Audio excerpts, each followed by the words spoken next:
Les paroles de l'Évangile de ce jour nous invitent à revenir à notre décision personnelle de suivre le Christ. Jésus, dans l'enseignement qu'il a donné à la synagogue de Capharnaüm, s'est défini lui-même comme étant le pain de vie, celui qui donne la vie éternelle. Il a donné sa vie, il a donné sa chair en nourriture, il a donné son sang en boisson. Et c'est cela qui est dur à entendre. Qui peut entendre cette parole rude? Alors Jésus se tourne vers ses disciples et il leur demande, cela vous scandalise quand vous verrez le Fils de l'homme? Nul ne va vers le Père sans passer par moi. Voilà comment est-ce que Jésus est source de vie éternelle. Il est celui qui donne la vie parce qu'il met en relation avec le Père éternel. Jésus est le pain de vie qui vient du ciel, il est le pain venu de Dieu, il est celui qui nous conduit vers Dieu.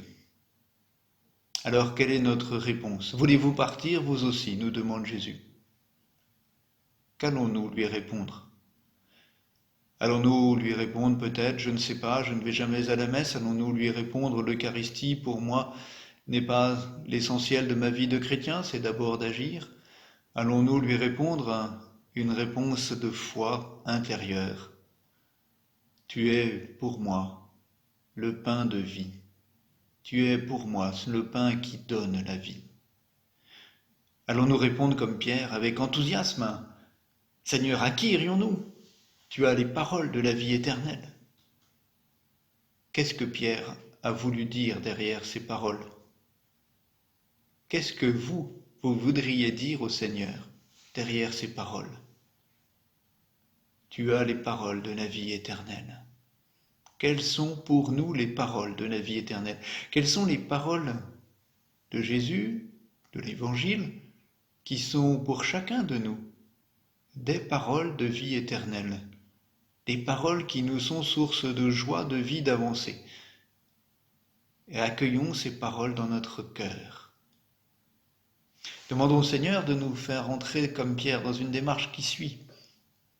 Nous croyons, nous savons que tu es le Saint de Dieu. Tu as les paroles de la vie éternelle. C'est un chemin de reconnaissance de ce que Jésus a, de ce que Jésus fait. Il y a ensuite l'adhésion de foi. Quant à nous, nous croyons. Que savons-nous sur Jésus? Quelle réponse donnons-nous à Jésus?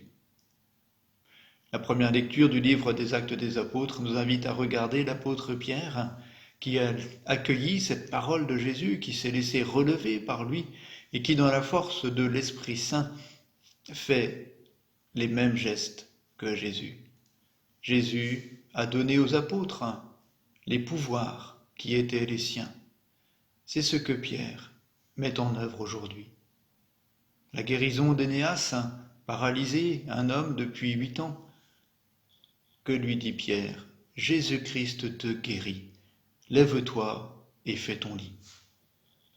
Et oui, chers parents, Pierre lui-même a demandé à cet homme de faire son lit. Alors vous pouvez bien le demander à vos enfants.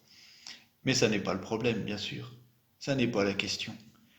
La question, c'est que Jésus a donné à Pierre les pouvoirs de continuer ce que Jésus lui-même avait fait, en relevant, en guérissant.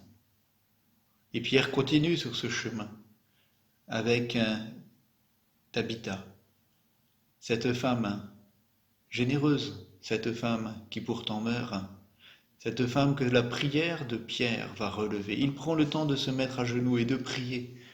C'est Jésus lui-même qui demande à son Père, « Ça n'est pas pour moi, dit Jésus devant le tombeau de Lazare, que je te demande de faire cela, c'est pour eux, c'est pour qu'ils croient. » Et voilà que Pierre maintenant prie de la même manière que Jésus, pour nous conduire à la foi. Jésus avait relevé la fille de Jaïr, le chef de la synagogue. « Talita koum, jeune fille, je te l'ordonne, lève-toi. » Pierre dit presque la même chose.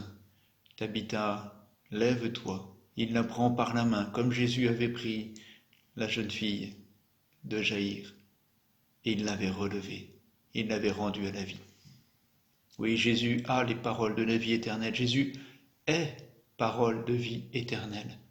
Et il nous donne à nous comme à Pierre de continuer son œuvre.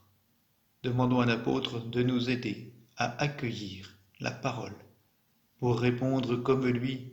À qui irions-nous? Tu as les paroles de la vie éternelle. Quant à nous, nous croyons. Quant à moi, je crois.